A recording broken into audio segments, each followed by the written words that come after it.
Bismillahirrahmanirrahim. Alhamdulillahirabbil alamin.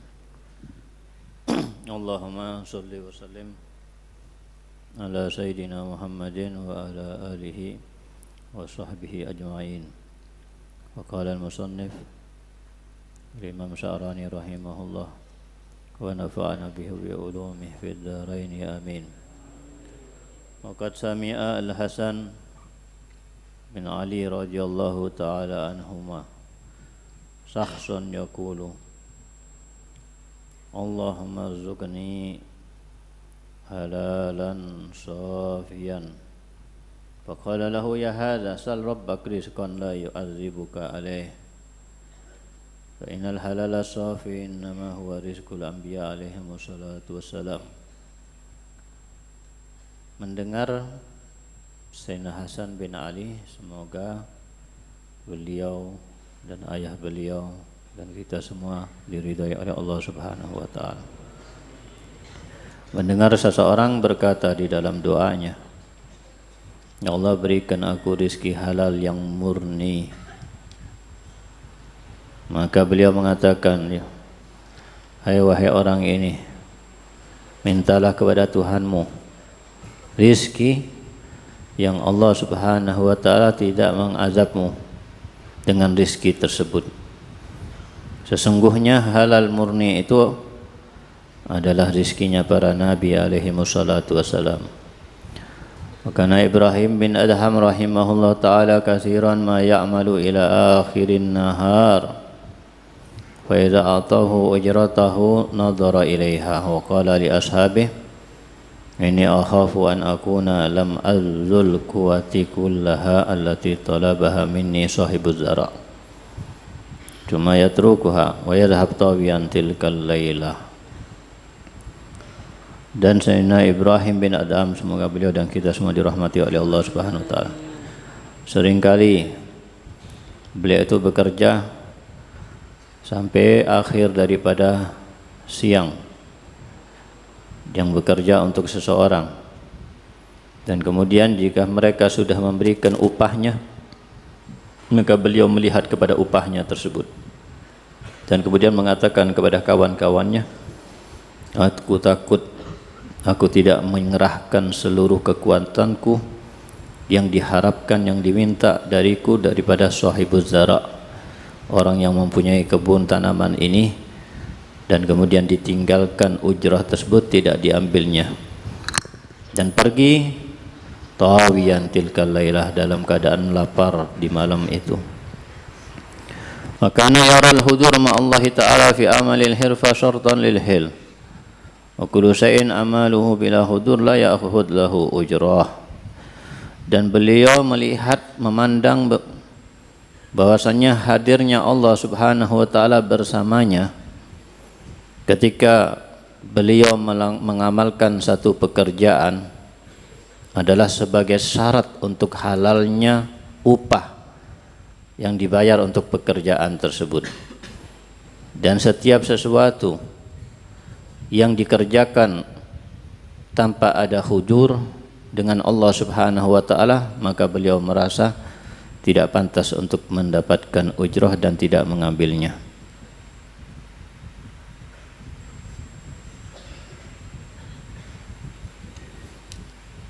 Jadi yang pertama tadi disebutkan tentang Sayyidina Hasan bin Ali. Sayyidina Hasan bin Ali tidak lain adalah cucu daripada Nabi Muhammad SAW bersama adik beliau Sayyidina Husain bin Ali, yang mereka berdua ini selalu menjadi hiburan Nabi Muhammad SAW.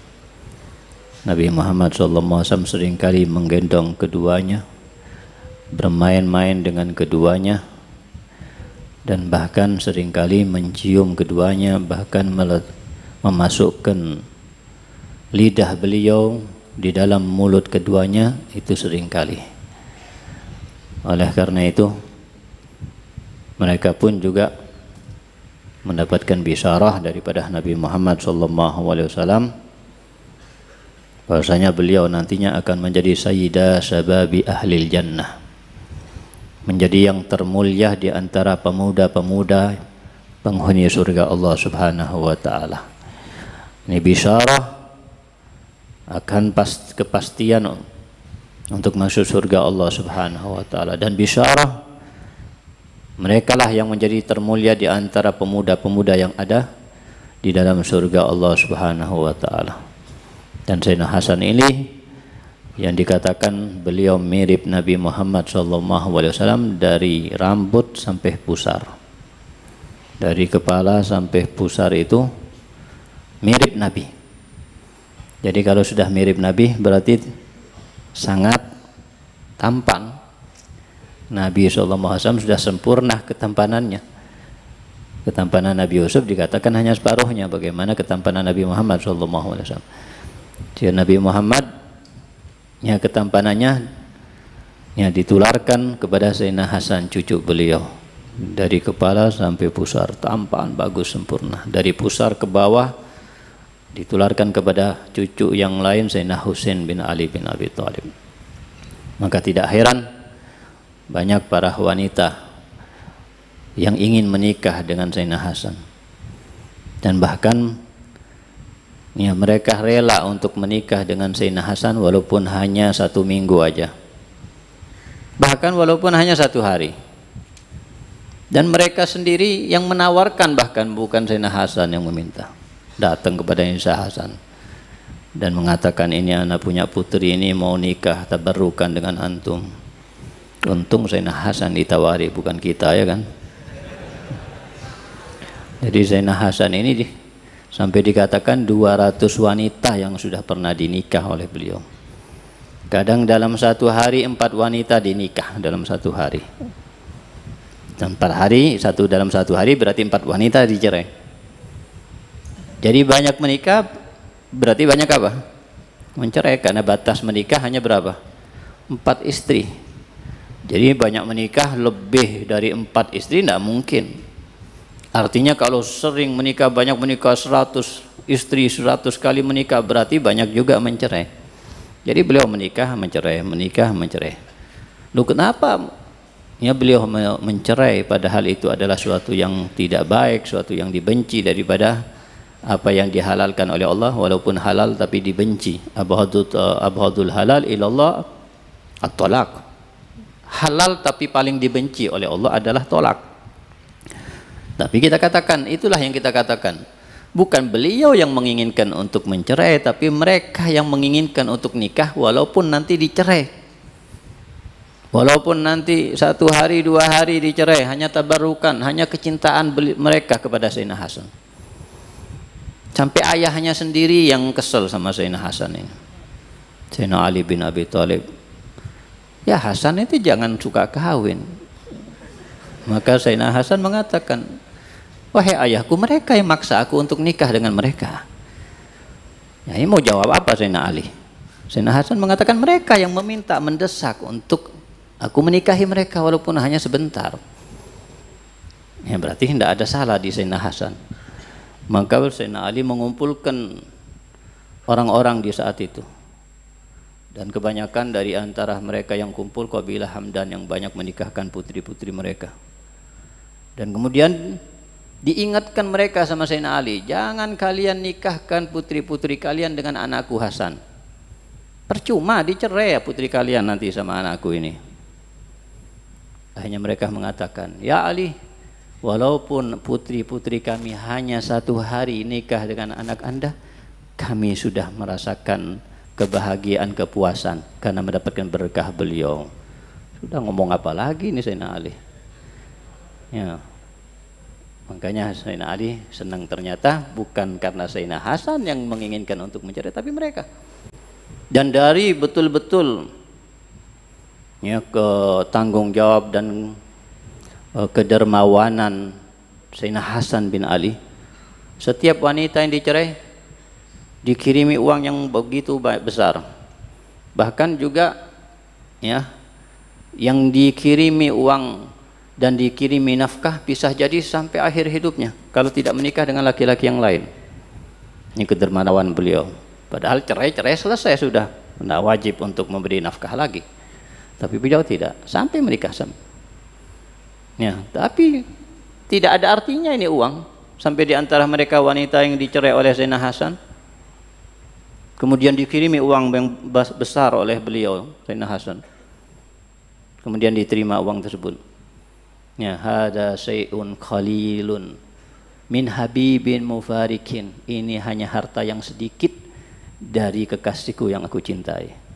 Ada kecintaan mereka memang senang. Gimana ndak senang dengan ketampanan Zainal Hasan, keluasan ilmu Zainal Hasan, dengan kemuliaan Zainal Hasan, kedermawanan Zainal Hasan. Belum lagi siapa beliau? Yang tidak lain ayah beliau Sayyidina Ali bin Abi Thalib.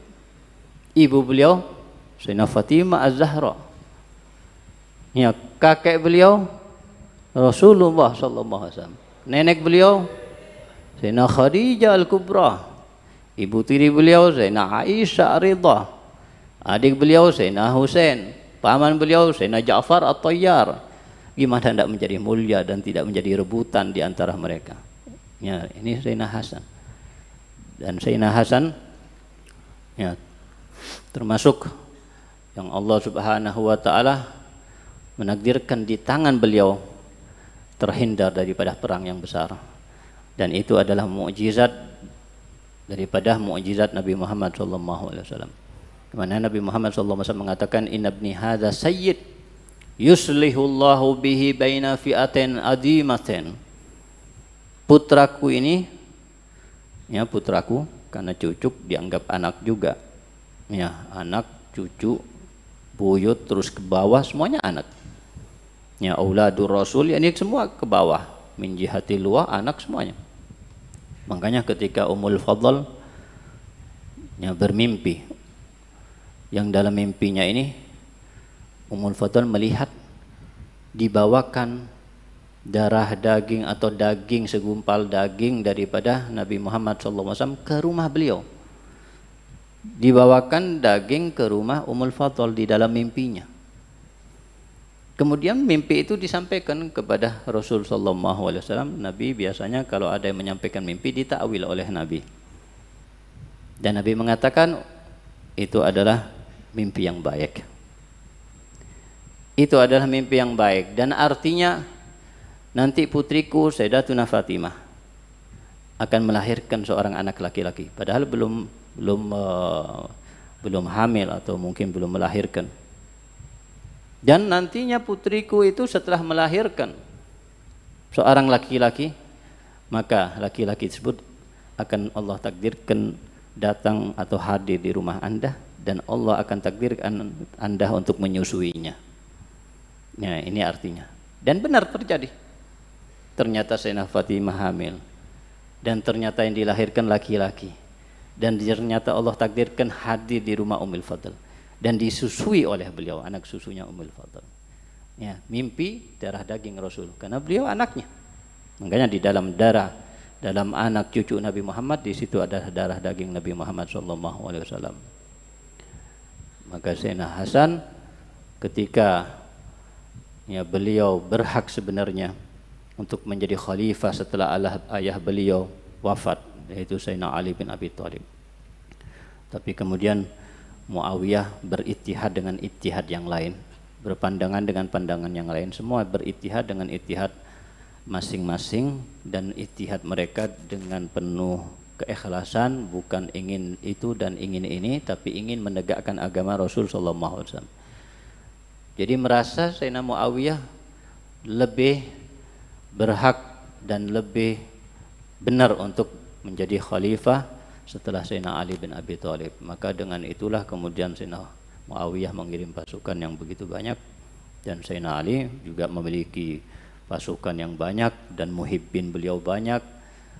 Tapi di saat datang Sayyidina Muawiyah dengan pasukannya, maka Sayyidina Hasan mengatakan kepada kami tidak ingin berperang. Kami akan menyerahkan kepemimpinan kepada Anda dengan syarat begini, syarat ini, syarat ini. Dan diserahkan. Andai kata berperang saat itu, ratusan ribu sahabat Nabi akan meninggal dunia. Itulah yang dikatakan oleh Nabi, inna ibni hadza yuslihullahu bihi baina fi'atin adimatin. akan Allah damaikan dengan sebab Hasan ini anakku nantinya, ini masih kecil Sayyidina Hasan, sudah diungkapkan oleh Nabi antara dua kelompok yang besar saat itu. Allah damaikan berkat Sayyidina Hasan bin Ali. Dan Sayyidina Hasan bin Ali pun ya tahu sebab terbunuhnya beliau adalah karena diracun. Dan beliau tahu siapa yang ngeracun. Yang tidak lain adalah yang pernah dinikah juga oleh Sayyidina Hasan. Ini yang kita katakan banyak menikah. Kemudian salah satu yang wanita yang pernah dinikah ini khianat dan memberikan racun kepada makanan yang ada di dalam makanan Sayyidina Hasan tersebut. Tapi Allah takdirkan hanya sebab itu. Karena memang sudah waktunya untuk wafat, waktunya untuk mati syahid, sebagaimana Nabi SAW pun juga demikian. Maka disitulah Sayyidina Hasan berhari-hari menderita sakit, dan Sayyidina Hasan tahu siapa. Di saat sudah menghadapi kematian, Sayyidina Husain tanya, siapa yang meracuni anda wahai kakakku? Kalau anda kenapa tanya? Kalau aku beritahu anda akan memerangi mereka nantinya. Biarkan aku saja yang mengetahuinya. Meninggal. Nah dikasih tahu. Ada dari ikhlasnya beliau, tidak ingin ada pertempuran, tidak ingin ada pertumpahan darah. Ada Sayyidina Hasan bin Ali, yang cucu kesayangan Nabi Muhammad SAW. Beliau di sini dikatakan mendengar seseorang berdoa, ya Allah berikan aku rezeki halal yang murni. Berdoa, tidak ada salahnya berdoa. Siapapun dianjurkan berdoa. Bahkan kita dianjurkan oleh Nabi SAW untuk berdoa meminta kepada Allah, walaupun hanya meminta garam. Hatta milih minta garam, minta berdoa kepada Allah. Ente punya hajat mau beli pulpen, minta sama Allah kalau tidak bisa. Ente mau beli roti di dalwah, tidak punya uang, minta sama Allah. Ya, yang rajin meminta sama Allah itu yang rajin, yang manja sama Allah Subhanahu Wa Taala. Ya, keluarkan isi hati ente kepada Allah Subhanahu Wa Taala. Ya, katakan kepada Allah, ya Allah aku rindu kepada Anda, ya Allah aku minta ini, ya Allah aku mengharap banyak, ya Allah aku mengharap lebih sering lagi, ya Allah Anda berikan kepadaku ini. Terus, innallaha yuhib al-mulihin fid du'a. Sesungguhnya Allah Subhanahu Wa Taala suka dengan hambanya ini untuk berdoa. Hambanya yang memaksa malah dalam meminta, dalam berdoa malah lebih disukai oleh Allah. Ya Allah, ana tidak mau minta banyak-banyak, cukup ana minta nasi goreng hari ini. Allah tidak suka, ya Allah minta banyak, minta lagi ya Allah, minta yang banyak, minta hatal firdaus katanya Rasul, mintalah walaupun jannatul firdaus, minta. Ya, dari kecil sampai besar mintalah kepada Allah. Wa idza sa'alta fas'alillah. Jadi Allah itu senang kalau diminta. Beda dengan manusia, kalau teman ente jangan diminta, minta lagi dong, minta terus, akhirnya ditendang juga akhirnya. Ya, tapi kalau Allah Subhanahu Wa Taala diminta lagi, tambah senang lagi, tambah cinta lagi kepada hambanya. Bahkan memang kadang-kadang sengaja Allah Subhanahu Wa Taala tidak memenuhi permintaannya. Kalau Allah tahu kalau ana nanti penuhi permintaannya, dia tidak akan minta lagi sama ana, tidak akan berdoa lagi. Biarkan dia minta terus, tadarruk terus kepada ana. Jadi senang. Seharusnya kalau seorang meminta kepada Allah Subhanahu Wa Taala tapi tidak dikabulkan, tapi permintaannya masih tidak didapatkan apa yang dimintakan oleh Allah, jangan kecewa. Itu bisa jadi tanda Allah senang sama dia, bisa jadi tanda Allah cinta sama dia, dan bisa jadi tanda itu Allah Subhanahu Wa Taala menikmati doanya ente, tadarruknya ente, mohonnya ente, permohonan ente itu dinikmati sama Allah. Senang anak hambaku ini minta-minta, merengek-rengek sama anak. Jangan malah kecewa. Anak sudah 2 kali, 2 minggu, 2 bulan berdoa terus tiap hari siang malam, sampai sekarang tidak dikabulkan juga sama Allah. Kecewa. La ilaha illallah. Justru dia senang. Makanya sebagian ulama mengatakan, kalau aku berdoa dan meminta kepada Allah Subhanahu Wa Taala dikabulkan doaku, aku senang. Tapi kalau aku berdoa tidak dikabulkan doaku, aku senangnya 10 kali lipat. Lebih senang lagi 10 kali lipat. Kalau aku dikabulkan, Allah berikan sesuai dengan permintaanku. Tapi kalau Allah tidak dikabulkan, tidak mengabulkan permintaanku, berarti Allah memilih sesuatu yang lain, bukan permintaanku. Dan aku senang dengan pilihan Allah Subhanahu Wa Taala untuk diriku daripada pilihanku untuk diriku sendiri. Jadi jangan kecewa. Doa aja sudah, anggap doa itu ibadah. Jangan dipusingkan doa itu harus dikabulkan, harus dipenuhi, harus didapat apa yang diminta. Enggak. Doa mukhul ibadah. Doa itu intisari ibadah itu. Kita mau ibadah ini, intisarinya ibadah adalah doa. Jadi kita ini berdoa, niatkan ibadah, enggak harus kita terkabulkan doa kita. Niatkan ibadah kepada Allah. Niatkan kita ini ngobrol sama Allah. Niatkan Allah itu senang mendengarkan permohonan kita, mendengarkan permintaan kita, Allah senang. Niatkan agar Allah cinta kepada kita, senang. Allah yuhib al-mulihin fid du'a. Niatkan agar Allah senang sama anak karena sebab anak berdoa kepada Allah Subhanahu wa taala. Siapa tahu dengan sebab doa aja menjadi sebab Allah cinta sama anak. Tidak perlu dengan ibadah yang banyak-banyak. Niatkan seperti itu, tidak perlu pusing untuk ini. Makanya Sayyidina Ali karramallahu wajhah, beliau mengatakan, aku tidak takut kalau berdoa tidak dikabulkan oleh Allah sama sekali, bukan sesuatu yang aku takutkan atau sesuatu yang aku benci. Tapi yang aku takutkan, yang aku benci, aku tidak diberikan hidayat oleh Allah untuk mengangkat kedua tangan dan berdoa memohon kepada Allah Subhanahu wa taala. Itu yang kita khawatirkan.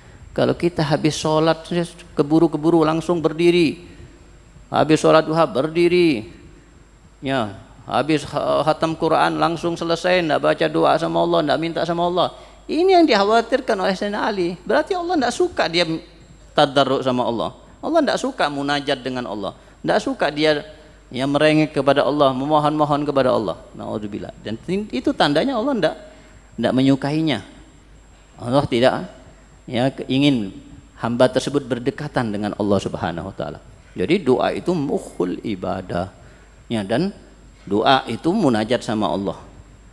Artinya apa? Hadirkan Allah Subhanahu wa taala dalam hati ketika berdoa.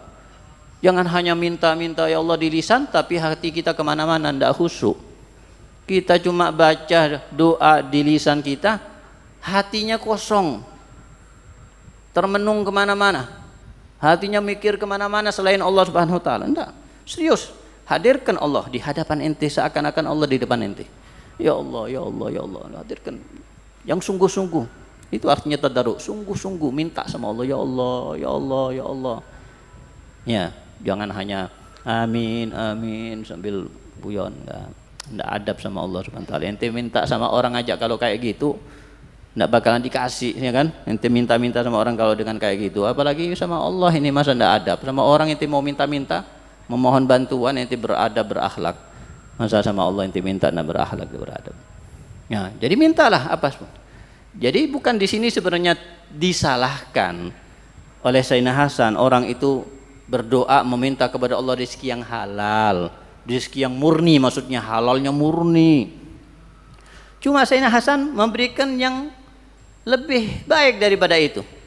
Mintalah sama Allah rizki yang tidak menjadi sebab azab, Allah memberikan azab kepadanya, tidak menjadi sebab murkanya Allah SWT. Itu lebih enak. Ente dikasih rizki yang halal sama Allah, belum tentu ente selamat dari azab Allah. Ente dikasih rizki yang halal oleh Allah, bisa jadi rizkinya ente dapatkan dengan cara yang halal, tapi yang digunakan untuk apa? Yang haram.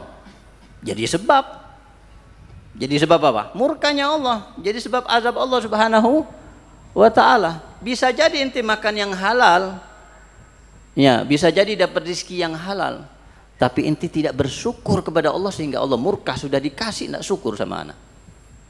Dan Allah Subhanahu wa taala murka kepada orang yang tidak bersyukur kepada Allah Subhanahu wa taala. Akhirnya rizki yang halal menjadi sebab Allah murka dan menjadi azab, bisa jadi. Ya, lain kafartum, apa katanya Allah?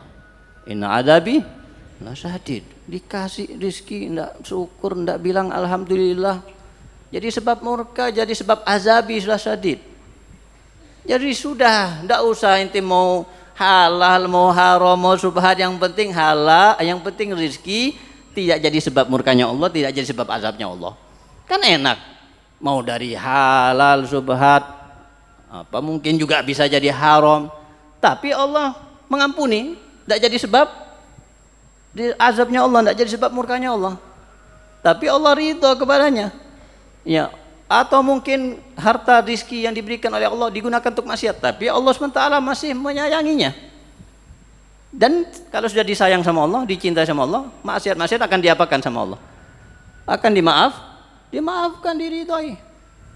Makanya doa mereka, doa salafus saleh, mereka memohon kepada Allah apa? Ya Allah, Allahumma ja'al sayyiati sayyiat man ahbabta. Ya Allah, jadikan dosa-dosaku, maksiat-maksiatku, kesalahan-kesalahanku, dosa dan kesalahan orang-orang yang Engkau cintai ya Allah. Jadi kita ini tidak lepas dari maksiat. Mintalah sama Allah, maksiatku jadikan maksiat orang-orang yang Engkau cintai, seperti maksiatnya orang-orang yang Engkau cintai. Kenapa? Kalau orang yang dicintai sama Allah, kalau melakukan kesalahan akan dimaafkan sama Allah, akan diridhai oleh Allah Subhanahu. Dan sebaliknya, wala taj'al hasanati hasanat man abghadta. Dan jangan jadikan amal ibadahku, kebaikanku seperti amal ibadah kebaikan orang yang Engkau benci. Walaupun berbuat baik, kalau sudah dibenci sama Allah, diterima enggak? Enggak akan diterima. Misal aja ini manusia ini sudah kadung di dalam hatinya benci sama seseorang ini, hatta mungkin dia akan diberikan uang 100.000, tetap dia akan benci. Ya Hanu aja ini ngasih anak uang ini, pura-pura mau deketin anak, tidak bakalan anak berubah, tetap sampai 7 keturunan anak akan benci sama ente. Padahal berbuat baik tuh. Kenapa? Karena di dalam hatinya sudah ada kebencian. Tapi kalau orang dicintai hatta menjauh, itu mungkin dia ya lagi ma'zur, mungkin dia pergi cari hajat untuk anak dan seterusnya. Karena apa? Di dalam hatinya sudah ada kecintaan. Nah, itu doanya salaf soleh. Makanya pintar-pintar berdoa. Carilah doa-doa itu yang pintar. Sama seperti yang Jumat kita bacaan, ilahi lastulil firdausi ahla wala agwa ala. Ya, wahai Tuhanku, aku ini tidak pantas masuk surga firdaus. Nah, pantas kita mau masuk surga yang biasa aja, tidak pantas mau masuk surga firdaus lagi. Tapi aku ini tidak kuat ya Allah, mau masuk neraka ini tidak kuat. Orang korek api aja tidak kuat ya Allah, apalagi neraka jahanam, tampak lagi ya Allah. Jadi gimana ya Allah solusinya? Solusinya ampunilah dosa-dosaku biar jadi pantas masuk surganya Allah Subhanahu wa taala. Orang ziarah kepada Nabi Muhammad SAW, dan kemudian orang itu merasa punya dosa yang banyak. Ya Allah, dalam doanya ketika ziarah kepada Nabi Muhammad, dengan ziarahku ini ya Allah, ampuni semua dosa-dosaku, terlalu banyak, ampuni semuanya.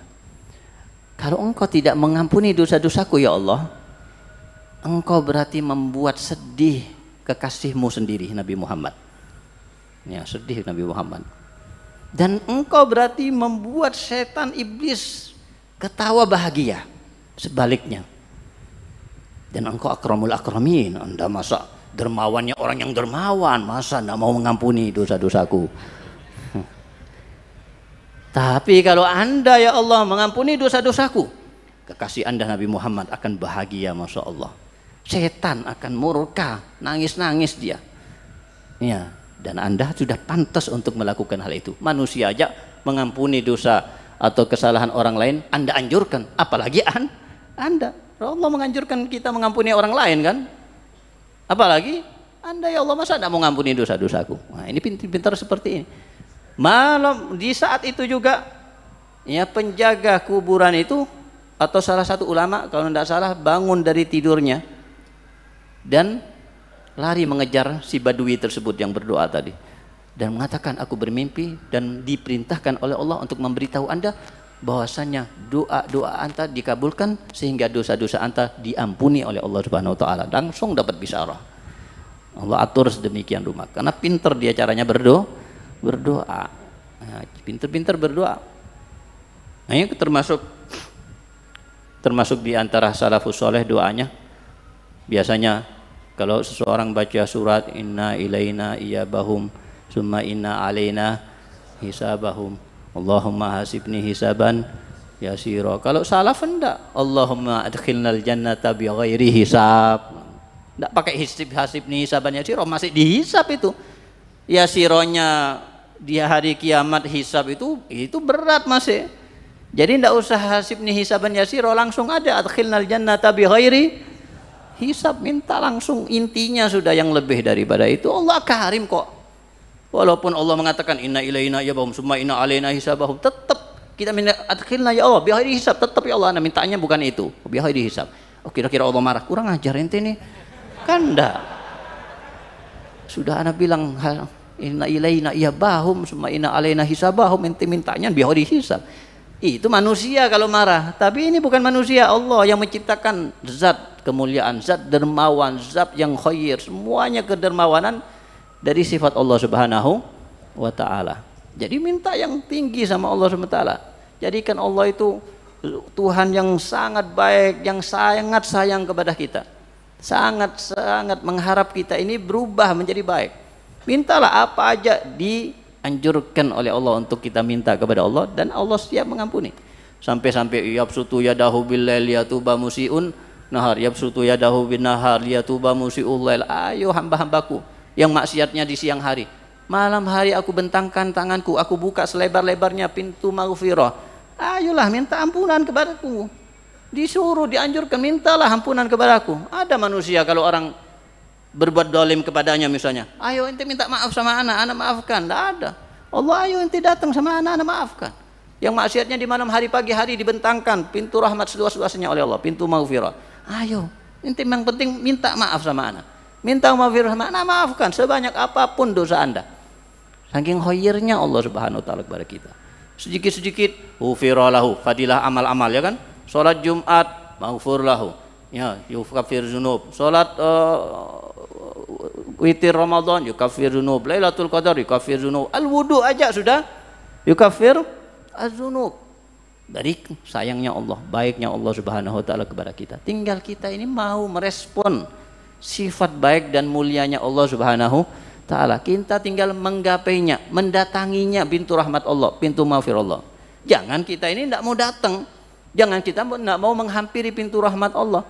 Kalau ente diam aja tidak mau menghampiri rahmat Allah, ya Allah tidak dapat bagian akhirnya. Hampiri, datangi Allah Subhanahu wa taala, datangi ketika doa, datangi ketika sholat, datangi ketika tahajud, datangi Allah ketika munajat. Sampaikan unek-unek ente, hati ente, isi hati ente, curhatan ente, semuanya masalah-masalah ente sampaikan sama Allah. Jangan sampaikan manusia, manusia tidak akan bantu banyak, manusia tidak akan memberikan solusi yang terbaik. Tapi ente sampaikan kepada Allah, Allah akan buka pintu kebaikan, Allah akan mudahkan urusan ente. Allah tahu apa yang baik buat kita, Allah tahu apa masalah kita, kesulitan kita, dan Allah yang bisa hanya satu-satunya menghilangkan kesulitan tersebut. Manusia tidak bisa. Kok mintanya ke manusia, manusia mengharapnya sama manusia, manusia semuanya di tangannya Allah. Kok mintanya sama manusia, mengharapnya sama manusia? Semuanya di tangan Allah. Yang penting kita perbaiki sama Allah. Kita ini semuanya apa yang tidak diberikan oleh Allah? Kita sekarang duduk di mana ya? Di rumah Allah. Rumah kita pun bukan harus di rumah Allah. Di rumah kita itu tempatnya siapa? Allah. Rumah kita, rumah Allah. Kita titipan aja itu kan. Semuanya titipan. Kita makan, rizkinya siapa? Rizkinya Allah. Ya, dan kita setiap saat ini dipandang sama Allah, dan Allah setiap saat dekat dengan kita. Ya, makanya jangan maksiat sama Allah. Itulah yang dikatakan oleh Sayyidina Ibrahim bin Adham ketika beliau didatangi oleh seseorang, dan seorang ini melakukan maksiat dan tidak bisa menghindar daripada maksiat. Kepingin dapat nasihat yang mujarab, yang bisa merubah keadaannya dia supaya bisa meninggalkan maksiat. Katanya Sayyidina Ibrahim bin Adham apa? Ya, kalau ente hadir bisikan setan untuk berbuat maksiat, katakan kepada diri ente. Katakan kepada diri ente, kalau ente mau maksiat, ya carilah tempat yang Allah tidak melihat, tidak memandang ente. Kalau bisa, tidak apa-apa maksiat. Bisa tidak? Cari tempat yang Allah tidak bisa memandang. Sembunyi di mana? Mungkin di dalam lemari, di dalam kulkas. Tadi manapun, Allah tetap bisa memandang, tetap bisa melihat, tetap dekat dengannya. Di saat dia maksiat itu Allah dekat dengannya. Dan pikirkan juga, kalau ente ada bisikan mau maksiat, berusahalah keluar dari bumi Allah, baru ente maksiat. Bisa keluar dari bumi Allah. Cari tempat yang bukan miliknya Allah.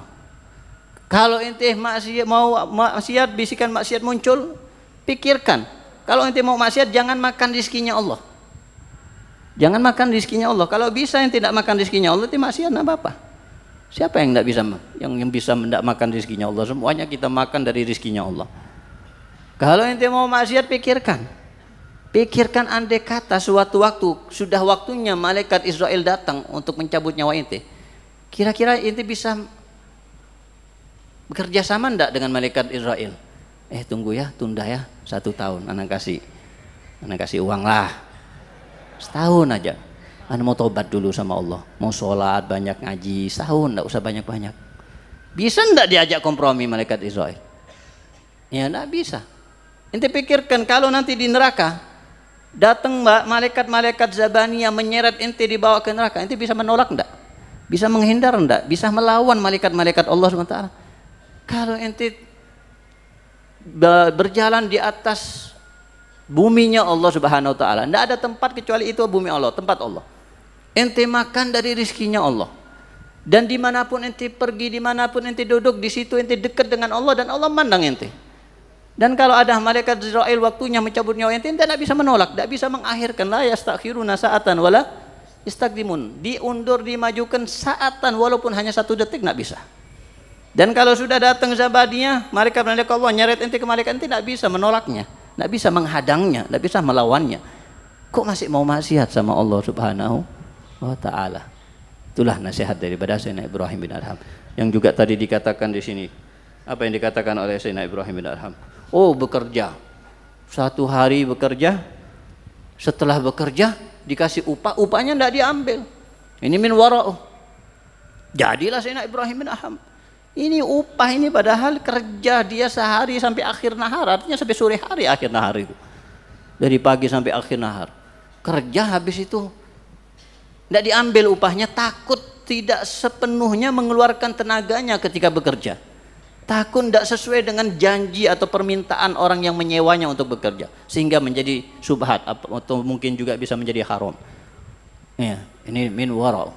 Jadilah Sayyidina Ibrahim bukan sebentar-sebentar gosok sandal, sebentar-bentar gosok pulpen, sebentar-bentar pakai bantalnya orang, dan seterusnya makanan orang diambil tanpa seenaknya. Katakan uli maridau, selalu uli maridau jadi andalan, jangan ya. Jadi harus warok. Kalau nanti tidak warok gini, ya tidak bakalan. Kalau uli maridahu, tidak bakalan jadi Sayyidina Ibrahim bin Adham itu. Sayyidina Ibrahim bin Adham itu sampai cari harta yang halal dengan ya kerja keras, keringat sendiri, tidak mau ngambil dari orang, tidak mau menerima pemberian dari orang. Beliau cari di kayu-kayu di hutan yang jauh, yang jelas-jelas halalnya dijual di pasar. Dan seterusnya seperti itu. Sampai Imam Auza'i melihat beliau, ente banyak punya teman-teman, punya murid-murid yang kaya-kaya, yang bisa membantu ente, bisa memberi. Kan bisa mereka memberi sebenarnya, tapi ditolak sama Ibrahim. Nah, ana lebih memilih jalan ini. Dan ana tahu, barang siapa hamba Allah Subhanahu wa taala yang mencari rezeki dengan cara yang seperti ini, terhina, ngangkut kayu bakar sendiri di punggung beliau ini, dijualnya di pasar, maka insya Allah wajabat lahul jannah, dia akan masuk surga Allah Subhanahu wa taala. Jadi Sayyidina Ibrahim bin Adham suatu waktu di Mekah duduk-duduk di Hijr Ismail. Tahu di Hijr Ismail? Ya, samping Ka'bah, ini bagian daripada Ka'bah Hijr Ismail. Kemudian beliau didatangi oleh murid-murid beliau. Dan kemudian beliau ditanya oleh murid-murid beliau, ya Syekh, ma alamatul mustaqim fi dini? Apa sih tandanya orang yang istiqomah dalam agamanya? Nah, kalau ingin tahu istiqomah dalam agama itu tandanya apa?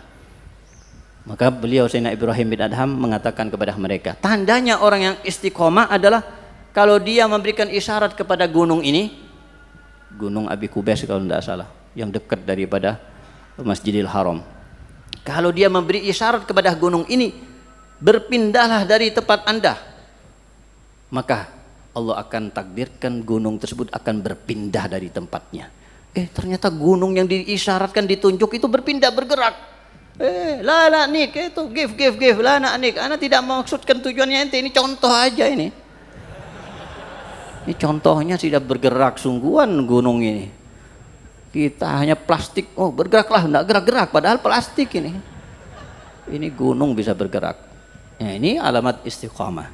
Ya, beliau nunjukkan apa istiqamah fiddin. Ya, ini termasuk warok beliau. Bahkan beliau rela untuk lebih memilih lapar, tidak bisa tidur malam hari daripada dia makan makanan yang mungkin subhat, apalagi sampai haram.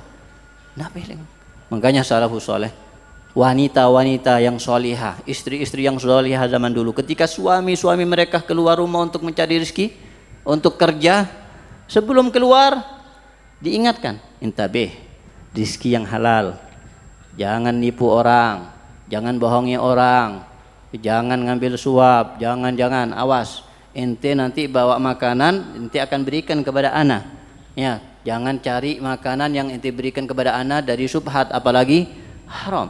Lebih baik kalau ente tidak ada yang halal, lebih baik ente tinggal, tidak usah ente ambil, tidak usah ente bawa ke rumah. Lebih baik kami semuanya di rumah ini dalam keadaan lapar, tidak bisa tidur, itu lebih baik daripada ente datang bawa subhat, apalagi yang haram, kemudian diberikan kepada kami untuk kami memakannya. Jangan.